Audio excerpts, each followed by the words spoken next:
Hello bachcho, let's see this question. The half-life period of a first-order chemical reaction is 6.93 minutes. Time required for the completion of 99% of the chemical reaction will be log 2 की value हमें लेनी है 0.301 and options are 23.03 minutes, 460.6 minutes, 46.06 minutes and 230.3 minutes. चलिए इस question को solve कर लेते हैं बच्चों। सबसे पहले तो ये देखते हैं कि इस क्वेश्चन को सॉल्व करने के लिए हमारे पास कौन से की कॉन्सेप्ट की जानकारी होनी चाहिए।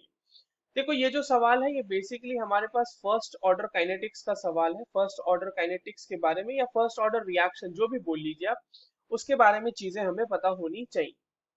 सबसे पहले तो हमारे पास हाफ लाइफ पीरियड दिया हुआ है, तो अगर हम हाफ लाइफ की बात करें फॉर फर्स्ट ऑर्डर रिएक्शन तो वो क्या हो जाता है बच्चों, वो हो जाता है 0.693 डिवाइडेड बाय के, वेयर के इज द रेट कांस्टेंट। और ये वैल्यू जो के जिस के फॉर्म में होगा, जिस भी यूनिट में होगा, उस यूनिट में हमारे पास हाफ लाइफ आ जाएगी। ठीक है, तो हमारे पास क्वेश्चन में हाफ लाइफ दिया हुआ है, तो हाफ लाइफ दिया हुआ है तो यहाँ से हम के निकाल लेते हैं। तो के इज इक्वल्स टू क्या हो जाएगा 0.693 डिवाइडेड बाय टी हाफ, और ये आएगा आपके पास मिनट इनवर्स में, क्योंकि हमारा टी हाफ मिनट में दिया हुआ है।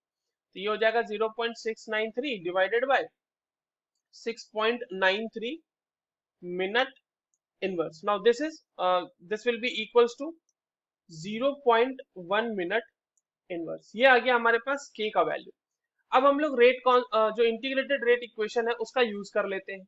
तो देखिए किसी भी फर्स्ट ऑर्डर रिएक्शन के लिए, फर्स्ट ऑर्डर रिएक्शन के लिए, फॉर फर्स्ट ऑर्डर रिएक्शन, ठीक है, इसको इस तरह से लिख लेते हैं।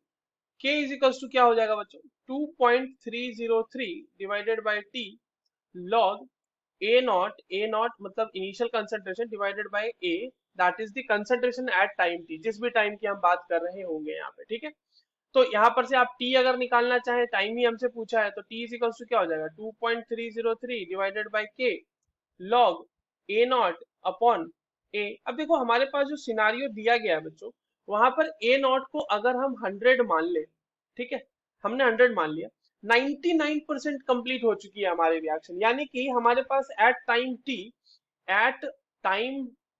टी हमारे पास ए कितना हो जाएगा, ए हो जाएगा 1, क्योंकि 99% रिएक्टेंट खर्च हो चुके हैं।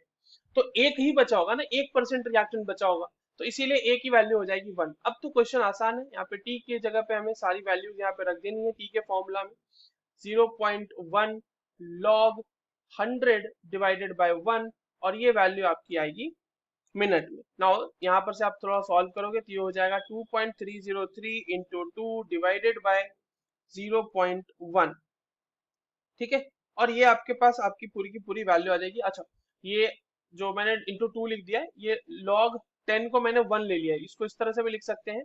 देखिए लॉग 100 को हम लिख सकते हैं log 10 टू द पावर 2, और log 10 टू द पावर 2 को हम लिख सकते हैं 2 log 10, और log 10 की वैल्यू 1 होती है, तो यहाँ पर से ये वैल्यू मिनट में आ जाएगी, और ये वैल्यू हो जाएगी बच्चों 46.06 मिनट। ठीक है, so the correct answer will be option, ये 2 नहीं होगा, ये ऑप्शन 3 होगा बेसिकली, और ये ऊपर वाला ऑप्शन 2 हो जाएगा। So the correct answer will be option third. I hope you understood this well, all the very best.